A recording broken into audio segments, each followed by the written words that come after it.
You're watching the Eternal Tournament Series. Hello, everyone, and welcome back to the semifinals of the Week 1 ETS Open of Season number 2. This round, we're going to be watching Paradox against Child Roland. I am TheSkeeJay, joined, of course, by Gabe, aka Calimdir. How about we go through what these decks are trying to do, Gabe? Yeah, so we have aReNGee, we've seen a couple times here. This list is, I believe, the list that Tony G played to his win in the Invitational just a few weeks ago. But they're all very similar. It just has one more Inquisitor's Blade than the other list we saw. And it's generally just trying to have a pretty simple game plan. Play efficient, versatile removal, and play very powerful threats, and just have better cards per card than your opponent. And you can play pretty aggressively with your 2-drops as well. On the other side, though, we have Second Blue's Dark Heart, which Child Roland is playing. Second Blue being another SPG player. Both of these players, SPG players. So cool to see everybody working together on decks here. And this is really interesting. It is similar to Practice Mid-Range. You know, we got Heart of the Vault, World Bear, Predatory Connoisseur. Very similar, like mid-range game plan. Just play big stuff. That's better than anything your opponent can play. But instead of some of the early game stuff that Praxis is missing, we have cards like Ion the Abductor. We have actual removal in Cold Blood. Blister Sting Wasp is an excellent blocker, and Banish is a great removal spell. And then we also have Reliquary Raider, which I think is really interesting, and then also Statuary Maiden as another sort of value engine in addition to Heart of the Vault, World Bear, Predatory Connoisseur. But Reliquary Raider is very interesting. I'm sure it's good in the aggressive matchups and maybe in some of the more slow controlling matchups as well. But yeah, Child Roland, how this plays out. Child Roland obviously having a great tournament. He's here in the semifinals up against his friend Paradox. And we're ready to get underway. Paradox will be on the draw. Child Roland will be going first. So as they get underway, who do you think is favored here? I feel like Child Roland is probably tuned his deck in a way that's able to take care of the aReNGee deck. It's got the Cold Bloods, the Banishes. Like all these cards are very, very good in the matchup. His influence can come back and bite him. And what we know about aReNGee specifically is if you're stumbling, they're really going to prey on you and make it really tough for you to recover. So it really comes down to that. Child Roland's game plan and his deck design is tuned in a way that can beat this deck. It just has to not get in his own way. Yeah, I mean, obviously he played through a lot of aReNGee to get here. I think the aReNGee is a little bit favored just because of the flying aspect. Generally, Heart of the Vault decks are not great against flying, but Ion helps a lot. In Cold Blood helps a lot. And Purify helps a lot. Blister Sting helps a lot. He's got a lot of answers here. He basically has the best. He has the best of Praxis and Xenon as answers to like these cards. Purify, of course, and like in Cold Blood and things like that. Yeah, if he can get the Carnosaurs down, if he can get to Carnosaur land and just start killing everything that isn't Tab Rod, it's going to be very difficult for Paradox to come back. And Paradox just stuck on Influence. 3 Justice, no Shadow, can't do anything. Not how this game was supposed to go. Three copies of Vara's Favor in his hand, but can't deploy them without the first Shadow Source at least. There's a Tavrod. I wonder if we're just going to see a concession from Paradox go to game number 2, which of course, as all top 8 games are, will not be sideboarded as we are in a best of 5 currently. Yeah, a little bit unfortunate for us here. I think Paradox is just dead, even with a Shadow Source drawn, and that's Inquisitor's Blade. I think that's going to be a concession. That's not the kind of game you want to see as a spectator, as a player, as a viewer. But unfortunate side effect of the game that we do play as Child Roland. Aggressive opening takes care of the power starved Paradox. Should be jumping right into game number 2 relatively quickly. Not too much that either player can take from that game. Obviously, IN came down, dealt 12 damage or whatever. Paradox never found any shadow or anything to do.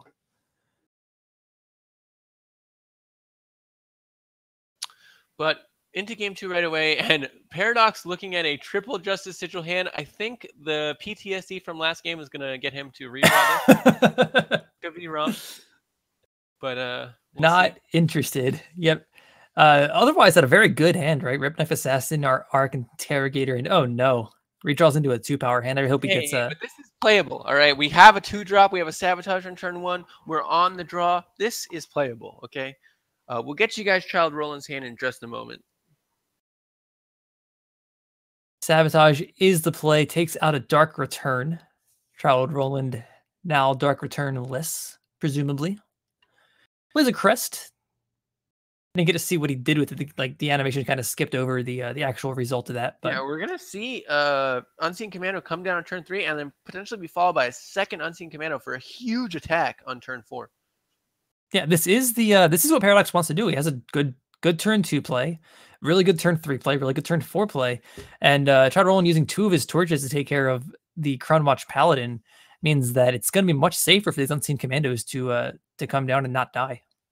Yeah, I mean, won't be able to attack with a giant Crown Watch Paladin thanks to Unseen Commandos, but you know, you'll take that loss. That's fine.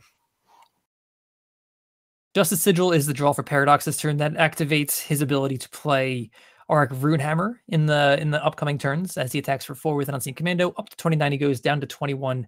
Child Roland, Reliquary Raider. Seems like really good fodder for this Auric Runehammer, which happens to be the only card Paradox can play besides a Slay. Yeah, and Reliquary Raider, not great, but I mean, it's what you have to do sometimes. And looks like Paradox is going to get this one pretty quickly unless Roland finds power, finds an answer, finds something like in Cold Blood. Yeah, 8 damage a turn from the units, 4 damage from the Runehammer, a Slay to back it all up. I think it's just about impossible for Child Roland to come back in this one. Yeah, Sandstorm Titan would be great if it wasn't for Slay and Valkyrie Enforcer, but those are there, so too bad. And that's going to do it. Game number 2. So right now, power issues are winning this match 2-0. But in reality, it is 1-1. Child Roland Paradox tied up. As we head into the sideboard game, so we actually get to take a look at what these players are doing.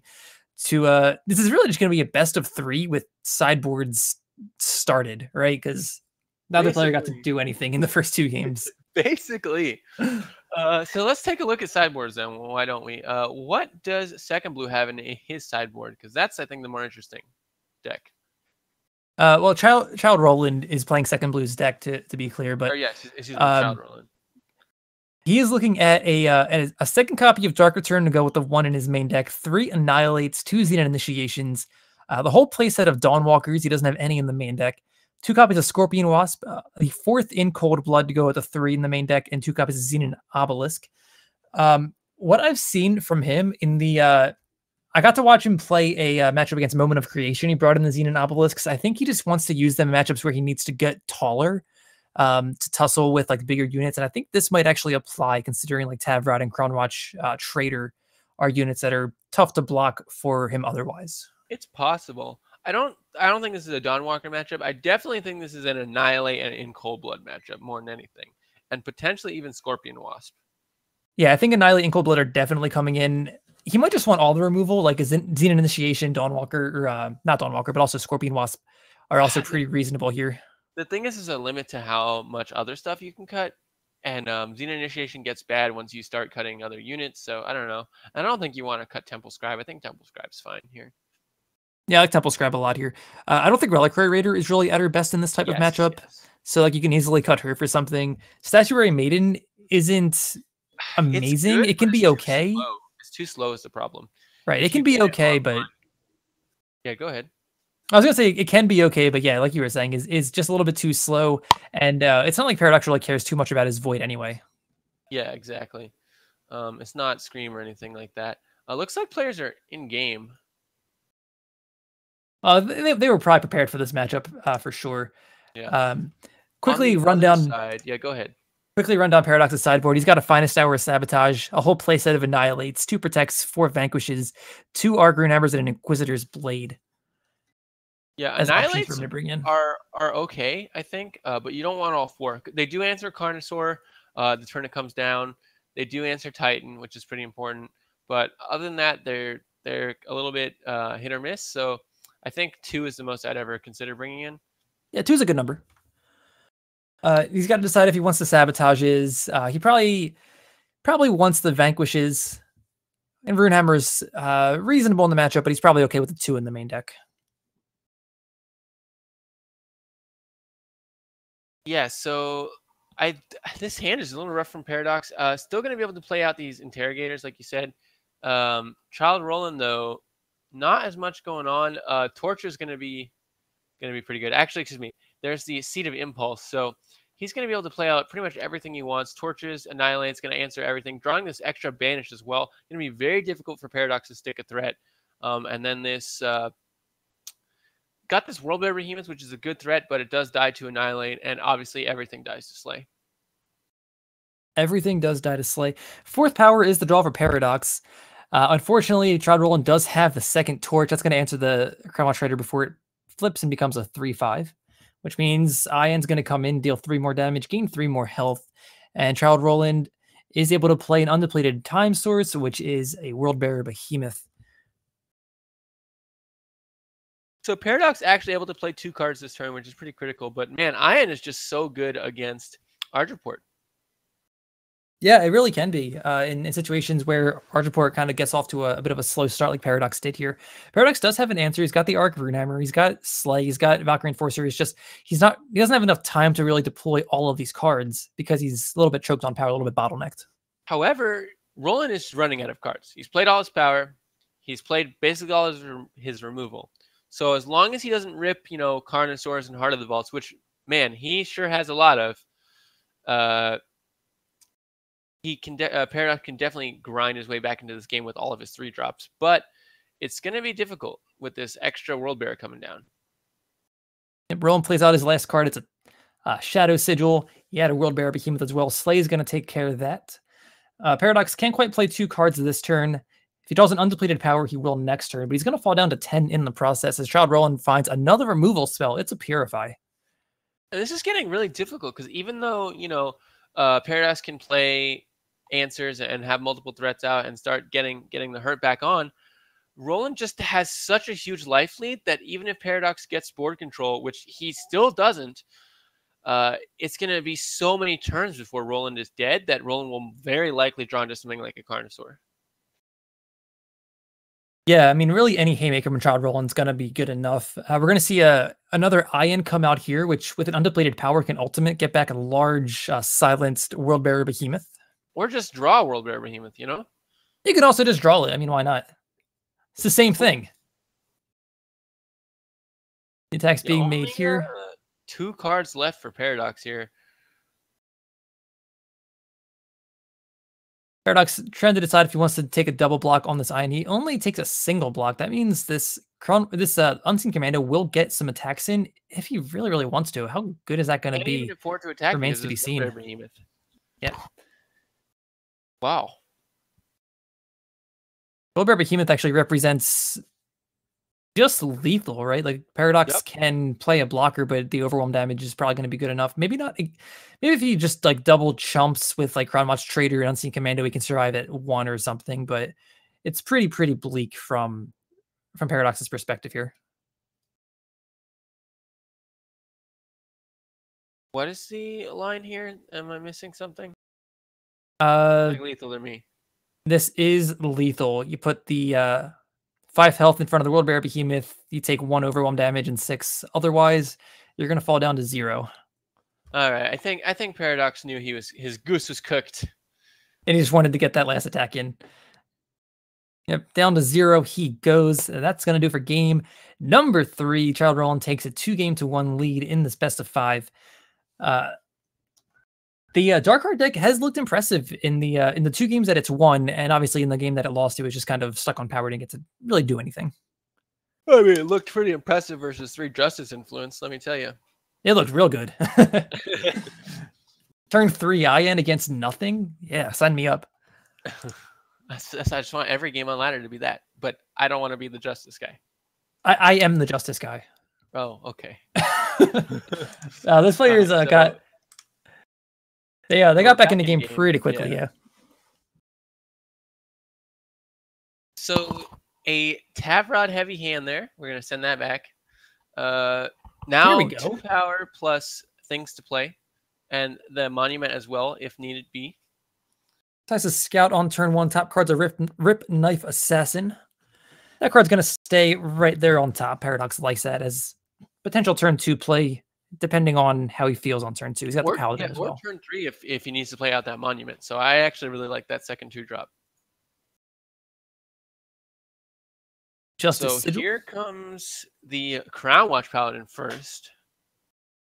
Crown Paladin's a bit tougher to deal with. You can't like try to roll and can't torch it, so we're guaranteed to get that War Cry in on turn 3, which is... It is pretty bad versus Temple Scribe and Ion, but Temple Scribe may have come out as we do see Zenith Initiation come in. And Ion is at least a turn away. Yeah, also Child Roland can't play Temple Scribe on 2 if he plays Crest of Chaos on 1, so it's a little bit safer that way. Right. Torch, pretty good for Child Roland here. Child Roland does get to answer the Unseen Commando. He's got powers number 3 and 4 in hand in Cold Blood as well. He's got all the removal. He's just going to have to find time to play it. A lot of his power is depleted in this deck, although both of his power right now is undepleted. Yeah, and he could potentially play Ion end of turn and then killer it, but that's 2-4-2 essentially, and not the greatest trade. And that's also a turn away. Yeah, it's going to take a couple of turns to set up from Child Roland.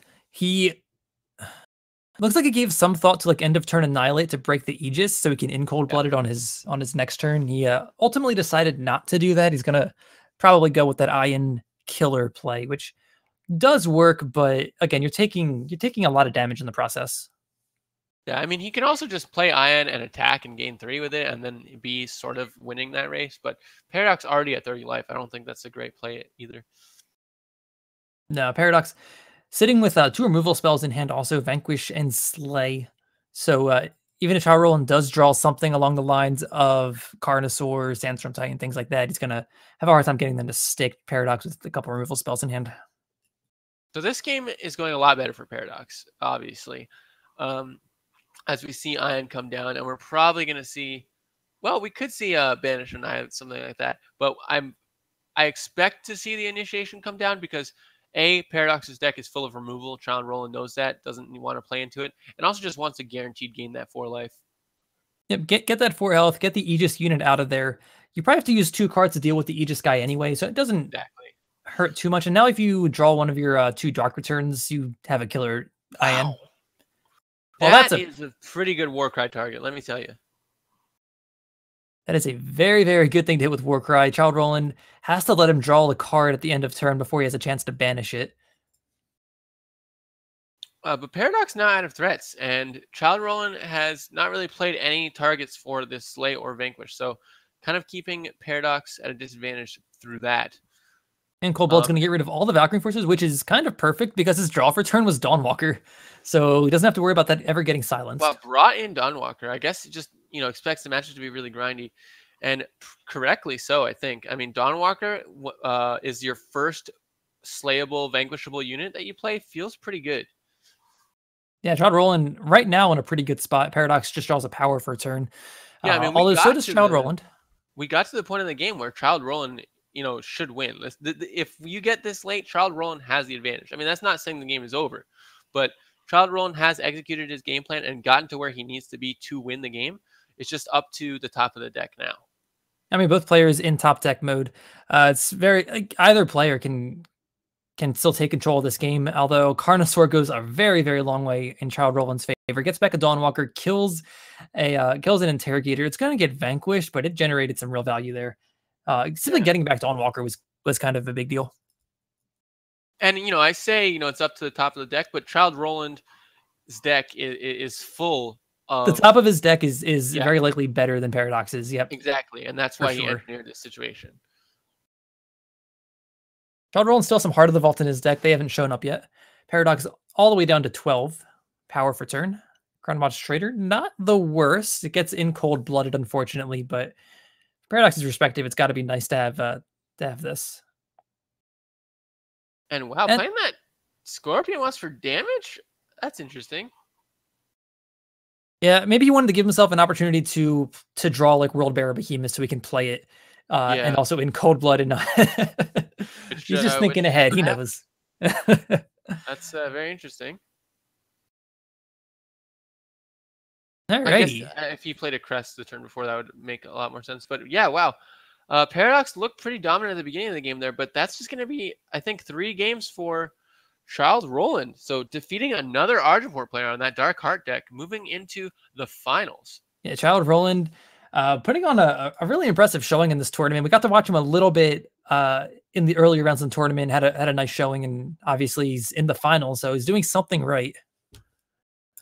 We are going to jump over to our other semifinal game. It's not quite over yet. It's going to be Tin Man versus Aroma Nova. What was the rest of his name? Aroma Nova. I knew it rhymed. I just couldn't think of the second word. Great. So we're going to jump over to that. And the winner of this match is going to get the right to face the Dark Heart deck piloted by Child Roland. And it looks like Aroma Nova just died to Tin Man's Chalice. Yeah, Tin Man did just win a game. We don't know which game that was. That might be the end of the set. It might not be. So we're going to try to get word from them on what they're doing and what they're how many games they have left to play. Yeah, I'm going to just check on that right now. But yeah, interesting that Child Roland, 8th seed. So I just got word that Tin Man is 2-0 up against Aroma Nova, and they're moving into sideboard. Oh, so they're just going to be sideboard now. That's perfect to give us a chance to take a look at their sideboards if we can gotta find their deck list. But yeah, so it's Chalice versus the Haunting Scream deck that we got to watch. We already got to take a look at the Haunting Scream deck. We know quite a bit about it. And Chalice, of course, has been around for a very long time. I know Tin Man has a bit of a unique take on it. I saw him play Eye of Winter a little bit earlier. That's probably a sideboard card. Yeah, he's only got one. He's also just got a lot more answers to things. He's got a lot more silence, which is really good. And I think the Chalice deck in general just has way more answers to the Scream deck than Argenport did. So that's why I think Desert Marshal is just the bane of Haunting Scream's existence. And that's why the Scream deck, we saw before Vera got nerfed, we saw a lot of, big Scream and things like that, because there was just a distinct lack of Combre in the meta. And Tin Man is trying to bring back the Desert Marshal with the Chalices, and that is definitely giving Aroma Nova a tough time. Yeah, so like when you look at the way these decks kind of line up, there's really nothing in the Chalice deck that Aroma Nova wants to madness. Like the best madness target is like, I don't know, a bird that Kothon created or something, or like so like there's not much like valuable madness targets. A lot of your combusts are kind of useless in the same kind of vein. And then even if you do like try to assemble any type of offense, Harsh Rule is going to answer that. Desert Marshal is going to take care of your Haunting Scream like targets.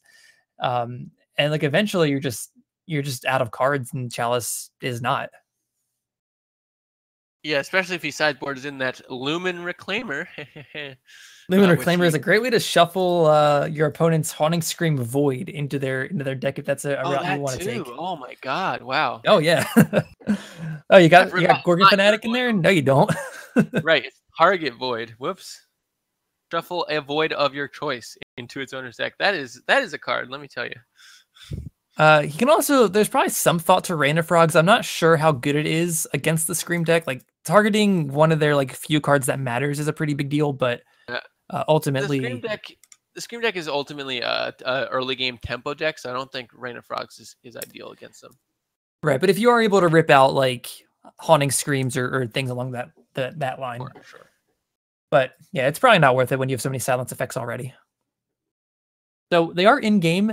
Aroma Nova had a turn 2 Sabotage. He took out a Wisdom of the Elders. He also had an option to take out Harsh Rule or Island's Choice, but went with the Wisdom of the Elders. He wants this to be a game where he draws all the cards and Chalice does not. Yeah, Tin Man with a nice early Kothon, and then has another Kothon in hand, backed up by Desert Marshal, Island's Choice, and Harsh Rule. That's a pretty decent hand, I would have to say. Desert Marshal is going to be a great answer for this Gorgon Fanatic.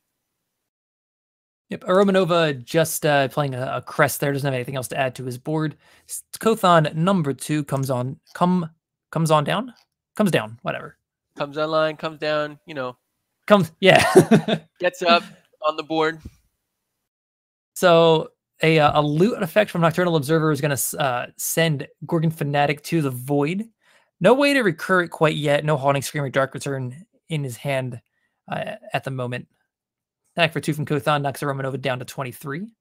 As he draws 2 cards for the turn after Nightfall has been triggered. That's a Haunting Scream. He has to decide how much he wants to respect the possibility of Desert Marshal. Looks like 0. It's there. Yeah, 0 respect for the Desert Marshal himself. Think you can escape me, buddy? Think again. And not even blocking there. Interesting. Yeah, might as well just take the 3. No reason to trade there. I believe even though you silence it, it still dies at the end of turn. True. And there it goes. Draw for turn for Tin Man is a Primal Sigil. That's his 3rd Primal, as we count towards 4 for Channel the Tempest. It's unclear if Channel Tempest is even going to matter in this game. It probably will. It's one of the main win conditions, but at the moment, Kothan's gonna be doing a lot of work. Yeah, next turn we get to see Kothan activate attack for 2 in the air and then have that 4/4 bird sitting around. And there's not really an answer in Romanova's hand, but it doesn't really need it because of this Rindra now. So triple Harsh Rule. Tin Man's going to start playing these pretty soon. Otherwise, he's going to be wrathing his own board or Harsh Ruling his own board. He did play out his 6th power. He has the option to just like ultimate the Kothan, or he can Harsh Rule. Those are his kind of 2 big options here. He can also play Temple Scribe and like hold up Island's Choice for Rindra, which is a pretty respectable line. He just goes for the Harsh Rule, get the Rindra, get the Observer, get the Observer out of here. I'll find more stuff. Yeah, I like either the Kothan line or the Harsh Rule line. The Kothan line, like maybe you get them to play 1 more unit or something like that, get a little more value. But you have 3 Harsh Rules, you just need to play them. Yeah, you don't need to get 6 cards with the value with the first one when you have 2 more. Yeah, exactly. Romanova, kind of a light hand. He does have a Quarry, which he's able to play to grab a Cobalt Waystone. He plays a Sabotage. That's going to rip out either one of the 2 Harsh Rules or an Island's Choice. Decides to take out the Island's Choice. He can't keep him off Harsh Rule since there's 2 of them, so just get rid of the other one. I also like that play because you can't play 2 Harsh Rules in a turn. If he has like, an Unseal or something. Harsh Rule is slow speed. It's just a lot easier to play around. And also it also means Tin Man can't develop his board while removing stuff. Right, 3 damage on board for Tin Man, which is gonna get really gobbled up by a Nocturnal Observer. That's gonna draw. It's gonna discard. It's not really going to accomplish too much, as it's just a Granite Waystone that hits the void. Yeah, although 4 Harsh Rules drawn this game for Tin Man. Cobalt Waystone's play for Romanova. That actually gives a Face Aegis, which is able to play around Channel the Tempest in a way. Yeah, definitely. As 3 damage comes in, knocking a Romanova down to 16. Draws for turn. He gets 2 cards this turn, one of which is a Crest of Cunning. The other one is an Island's Intervention. We're gonna scout, or we're gonna loot with the Observer. We're gonna draw Torgov. Get rid of the Crest. Play a Torgov. Yeah, Torgov 7/8 for 4 is pretty good. This is one of the decks that can actually make good use of Torgov, especially now that it's been reduced to 10 cards in your void for the bonus. Island's Intervention getting some value there, countering a Wisdom of the Elder from Tin Man, preventing him from getting a little bit more card advantage. Scorpion Wasp is still going to kill Torgov. Well, I guess Romanova could Torch, and it looks like he's going to take care of Scorpion Wasp.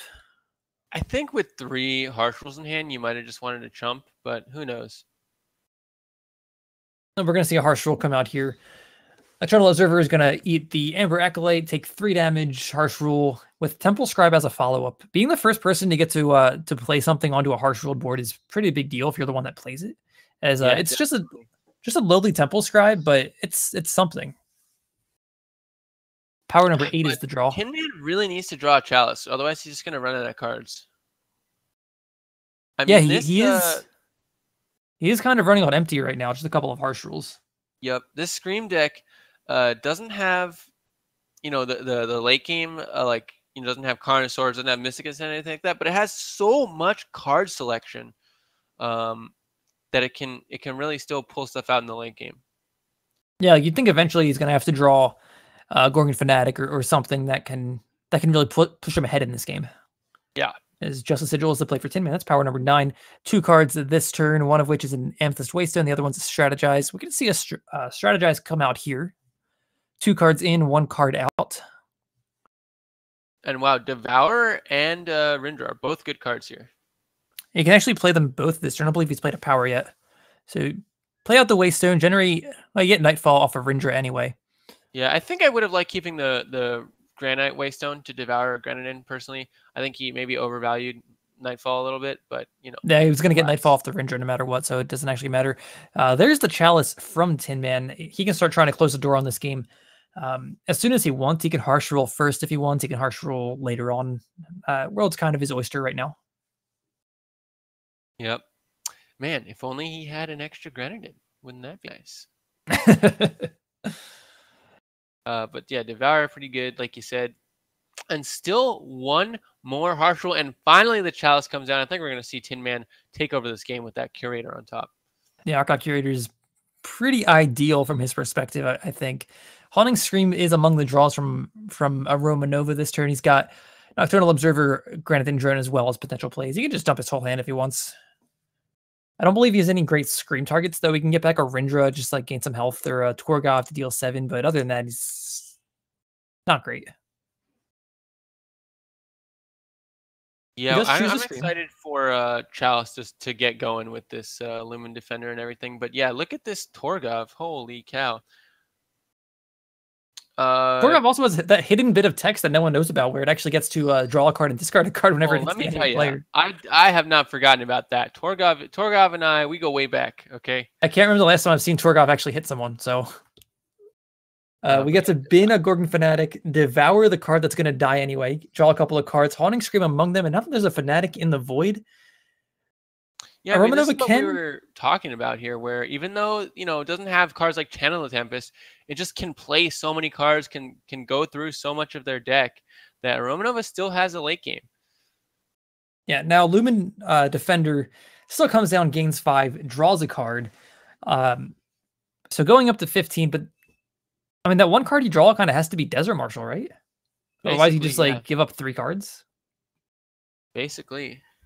And I mean, you don't know they have Scream, so potentially. No, you don't. The Scream could, get Torgov again. That's another 7 damage, and we could be facing down lethal if Lumen Defender doesn't come down this turn.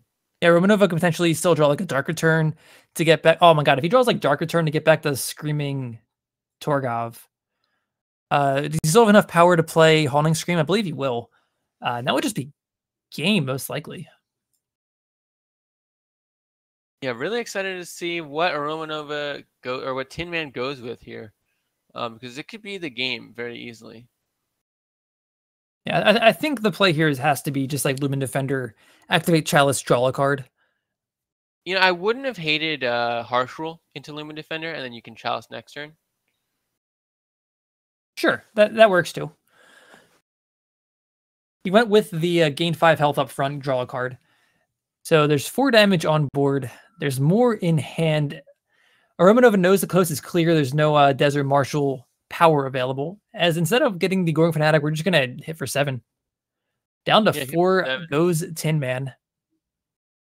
That makes future... I was going to say it makes future Madnesses quite strong as well, as they can just represent easy lethal. Right. And also that extra Torgov draw is huge. Now it's going to force out this Harsh Roll almost certainly. Yeah, I think that means Haunting Scream is lethal. Or Dark. Haunting Scream will be a lethal draw from Aroma Nova if that is happens to be the very top card of his deck. I think he's already turned through 3 of them. So he's got a 1 in 33 How many Dark Returns does he have left? I think all of them, right? It's a matter of how many he is playing to start with and how many he sideboarded out. It's hard to say, but yeah, I don't think he played any yet. So he might have taken him out, but we'll see. And here comes aReNGee, gonna get Channel the Tempested. There's a Desert Marshal. All right, we're safe. We're in the clear. Yeah, Tin Man not gonna bother activating Chalice here. Just hold up the Desert Marshal. Recurring Nightmare and Torch. No, this is just game. Yep, that's game. Sabotage pops the Aegis. Torch deals 3 as it usually does. And there was a dark return, so it's just very, very lethal for Romanova. Romanova went with a safe line that can't get desert marshaled. Respect for that. As Romanova does get on the board here in the semifinals, he's still down 2-1, but there is still a path for him to come back and make his way into the finals to meet Child Roland as we prepare for game number 4. I wonder if both players are going to head back to the sideboard if they liked what they saw or they didn't like what they saw. Yeah, I mean, I think both players kind of know the matchup. I wouldn't expect too much to change unless somebody decides they really, really want Rain of Frogs and they didn't have it. But I don't know if that's correct. All right, so it looks like they're in the game. Yep, they are ready to go. Tin Man's got himself a nice little hand. Wisdom of the Elders and Amber Acolyte. Harsh Rule as a catch-up mechanic for if he gets a little bit behind. Romanova plays a Crest of Fury on his first turn of the game. Top card is going to stay right where it is. He's happy with it. Tin Man draws Cobalt Waystone, plays a Seed of Order, and passes the turn on back. Diplomatic Seal from Nova. Grandin drone the play. Yeah, both players just developing their boards. Obviously, I think a Romanova has a little bit more going on, but that's to be expected. And there is the Harsh Rule to answer anything too crazy. But Recurring Nightmare and Gorgon Fanatic are both cards that don't really care about Harsh Rule. Yep, Sabotage is going to come down. It's going to force out this Wisdom of the Elders from Tin Man. 2 new cards coming. Among them is Archive Curator and Seek Power. So Tin Man is going to lose either this Harsh Rule or Seek Power. Harsh Rule is the choice. Pretty reasonable choice. You don't know how much power your opponent has, but you can assume it's more than 3. Plays a Crest. Harsh Rule is really the only choice there. And I like playing the Wisdom first because he was guaranteed going to take the Wisdom. And I'd rather just, have more units against this deck. Harsh Rule is not as valuable against this Felnscar deck as it is against most decks or something like Argenport because of all of the charging, flying nonsense that happens. Island's choice to pick up off the Temple Scribe. Seek Power is going to grab. It doesn't actually matter. He's got all the influence he needs. So any sigil he wants here, Time Sigil, respectable choice. Although, to be noted, not premium. So someone's on the naughty list. All right, so here comes the first activation of Recurring Nightmare. Will eventually be targeted by his Island's choice. Can also just be blocked by Archive Curator, but I'm not sure if that's going to happen. I mean, you probably don't play the Recurring Nightmare into a Curator? Into a 1/4 flyer, right? Well, yeah, so that's what I'm saying. He could just play the Curator vanilla, not silencing anything, but I don't think that's ideal for Tin Man. I see. Yeah, that with how much value Archive Curator can get in the form of like Gorgon Fanatic and things like that, maybe even Rindra, it's kind of hard to justify that, I think. Right. It's going to take 2 in the air here. But now he knows to hold up the Island's choice. He also has Desert Marshal available too. Maybe that's better. He can also just activate Kothon. Also activate Kothon, trade. Yeah. The thing about Recurring Nightmare is it does take your entire turn a lot of the time. So he hasn't actually developed his own board in 2 turns because he wanted to deal 4 damage. Yeah, Recurring Nightmare is negative tempo essentially. Right, you have to know you have the game pretty locked up, I think, before you start playing it. In this case, he did not. He's still okay, right? He just strategizes, finds a Madness, and a Devour. That's a combo. You may have heard of it. I don't think Recurring Nightmare is actually that good against Chalice. I think there are better matchups for it. I think like Armory is better for sure for Recurring Nightmare. Chalice just has too many answers to it nowadays. Right, I think Recurring Nightmare is a very good sideboard card, but yeah, this may not be the matchup that you wanted in. A little bit too much fast speed interaction, too much silence happening, and too many flying blockers. Yeah, I mean it's tough to get that through multiple times. He got it through twice. It's a 4/1 right now, but yeah, it only dealt 3 damage for 6 power and 2 turns. It's a pretty high price to pay. I mean, I do admit that Tin Man is not playing any great parliaments like the older versions of Chalice used to. But still plenty of flyers in the form of Archive Curator and such. And Temple Scribe is a good draw in a situation where you don't really want to play too much out. Tin Man's got himself a 2-turn clock here. Kothon and the Owl combined for 6 damage a turn. Romanova at 11. Curator finally finds a target there. That is quite enough. Here's a Madness. This is probably going to be the Madness Devour turn as he attacks into a Kothon plus Archive Curator, 4 damage in, Devour out. 2 new cards coming. Another Fnatic and a Feln Banner. Feln Banner is pretty welcome here at this stage in the game.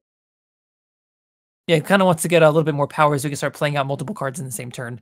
But he's a little behind here as Harsh Rule is the draw from Tin Man.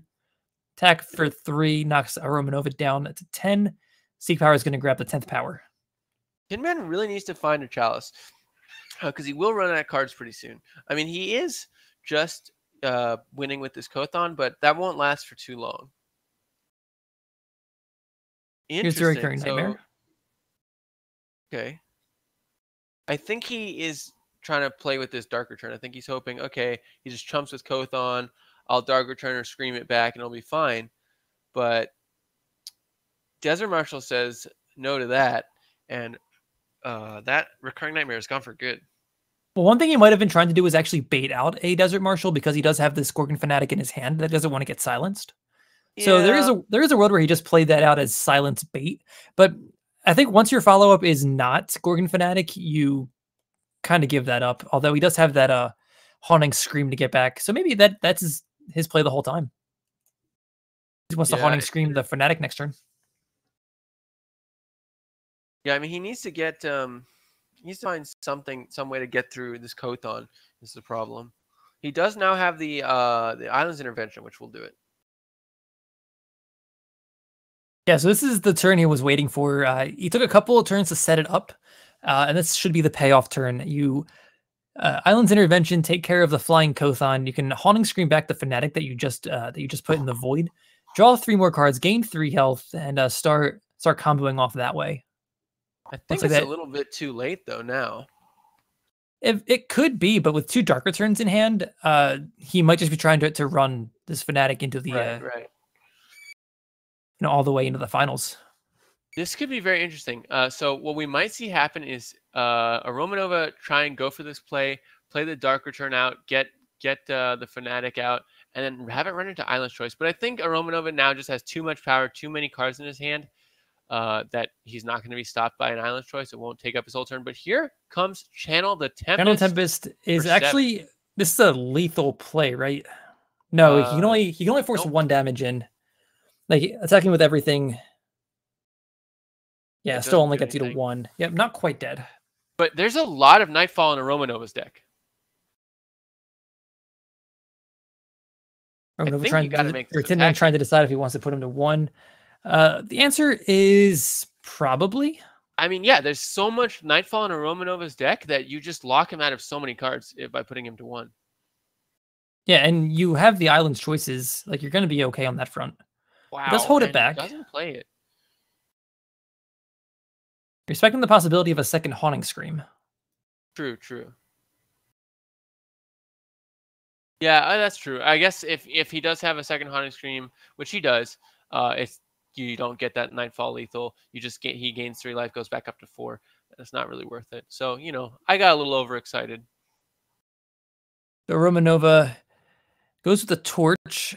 That's going to hit him in the face. That's going to break an Aegis. Sabotage is going to be the real payoff here. Takes a look at 2 Island Choices. He hates seeing that, I'm sure.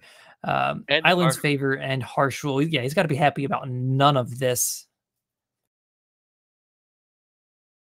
Not even sure what you're supposed to take with Tin Man keeping Harsh Rule. At this point, probably. He's the one with Recurring Nightmare and Haunting Scream, Yeah, I think Harsh Rule is fine, but the fact that there's 2 Islands Choices really shuts off your Dark Return value. Yep. So what is happening here? So screaming back something to get hit by this Island's Choice on purpose. It's a bird! This is really interesting. So now he's going to have this charging flyer in the Void, which he can then Dark Return later if Tin Man Island's Choice is now. Yeah, keep in mind, aReNGee knows that there's an Island's Choice in hand. He's probably trying to bait it out, I guess, as definitely 4 damage comes in.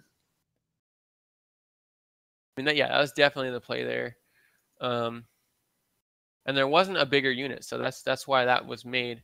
But now Tin Man really trying to just sneak in this 1 extra damage. Archive Curator does represent lethal next turn, as it has an extra blocker in case of emergency. And Torch, I don't think is super helpful here. That's not the card he was looking for. It goes with the Dark Return. Yeah, I mean he has to put down some flying blockers or else he's dead. Yep. So you can get back the Recurring Nightmare. You can get back probably just the 4/4 bird, though. I would have to imagine is the play here. Yeah, so I think you just play the Nightmare, or play the Fanatic, attack with it. If they don't block, you're safe. If they do block, then you're not dead on the swing because you play out Recurring Nightmare to chump. Yeah, all right, this works out.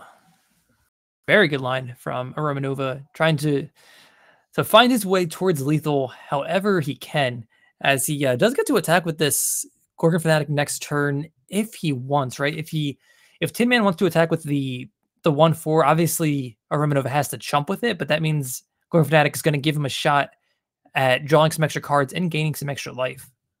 And remember, aReNGee knows Tin Man has these 2 harsh rolls, so he's just trying to engineer a board state where Tin Man is forced to harsh roll, and then he gets to go play his Dark Return, his Torch, and just take over the game.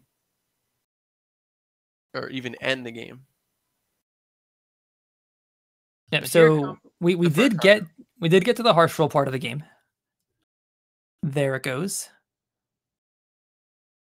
But yeah, and now that Dark Return from aReNGee is actually going to do a lot of work. Oh, wait, is this just lethal with Haunting Scream and Dark Return?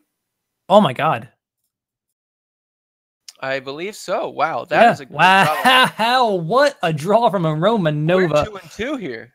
We are going to a game 5. What a draw from aReNGee. Puts the Chalice deck down. 12 damage, all charging. Tin Man falls to, I believe that was -2.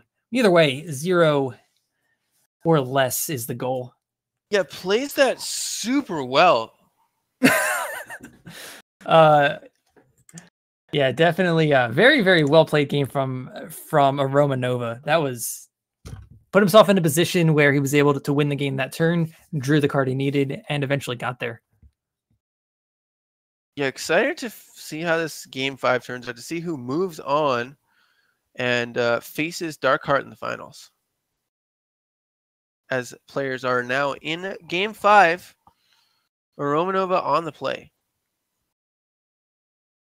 Tin Man looks like he actually just went into his deck and chose the 7 cards that he wanted perfectly. Yep. As aReNGee plays Crest of Chaos on turn 1, takes a look at an Island's Intervention. That's going to become the new bottom card. Tin Man plays Seed of Progress on turn 1, passes back to aReNGee. Felon Banner the play. And we're back to Tin Man.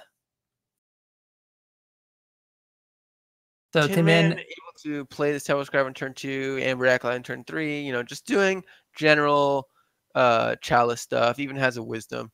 Happy to just wait around for a little bit while aReNGee is still developing. Yeah, there are certainly games where the Felonscar Scream deck can just spend a whole lot of turns spinning its tires, trying to get something to stick. And this might be one of those games. Like, Strategize does not find him a 3rd power, so he's going to be stuck, at least for the time being. As Amber Acolyte comes down and ensures Tin Man is going to have as much power as he wants for basically ever. 1 damage in, 24 is the health total for aReNGee. 24 to go. What did he grab? And a power finally. All right, so that means next turn a lot of things are going to be online. Scouts a Nocturnal Observer to the bottom of his deck. 3 damage in, 21 now. Seed of Order turns on Wisdom of the Elders, but instead we're just going to play a Kothon. So Get aggressive. Yeah, I think that's probably the better play. I mean, you lose your Wisdom here now to Sabotage, which is a little sad. But I think when you see that aReNGee, oh, you lose the Lightning Strike. Okay. When you see that aReNGee is struggling this much, oh yeah, okay. Definitely take the Lightning Strike when you already have a Haunting Scream and something in the Void. And yeah, and the fact that it's a Recurring Nightmare means that he's able to essentially draw a card, right? He just gets it right back. Right. Yeah, Haunting Scream plus Recurring Nightmare is a classic combination. You give your Flying Charge unit Flying in Charge, and then it has Flying in Charge. Permanently. Yeah. as 5 more damage comes in from Tin Man, knocking Romanova down to 16, and Chalice taking on the role of the beatdown pretty well in this matchup as he's just waiting for Romanova to do something. Yep. Yeah, Tin Man's units aren't particularly valuable to him, so he does no problem. He has no problem just playing them out onto the board, whereas Romanova is still struggling to find power. Yeah, this has all the makings of an anticlimactic game 5, but Romanova is hanging on. He's got some tools. He's got to try to figure out a way to make them work. Tin Man he's got 5 power in hand. Yeah. So I mean, it's not like he's really just crushing, right? He just has 10 power and a couple of. Almost out of gas. I mean, Kothon does a lot of work here, and now with this Desert Marshal, the door is definitely closing for Romanova. This could just be the last turn of the game. It's relatively likely, I would say. You can play out the Recurring Nightmare as a chump blocker, but that's not going to do it. He's just going to concede the game. You got it, Tin Man. You're going to head to the finals to take on Child Roland in his Dark Heart deck. Oh, boy. Yeah, that was a long one. A long one. A Chalice one with 5 games, you know? Yeah, unfortunately, a bit of anticlimactic finals final game there, but Romanova played really good Eternal for at least the 2 games that I got to watch, except for the game where it got stuck. Yeah, both players play well. We're gonna go to a break, a very short break, and then we're gonna come back to you guys with the final match: Child Roland on Dark Heart versus Tin Man on Chalice. See you guys in just a bit.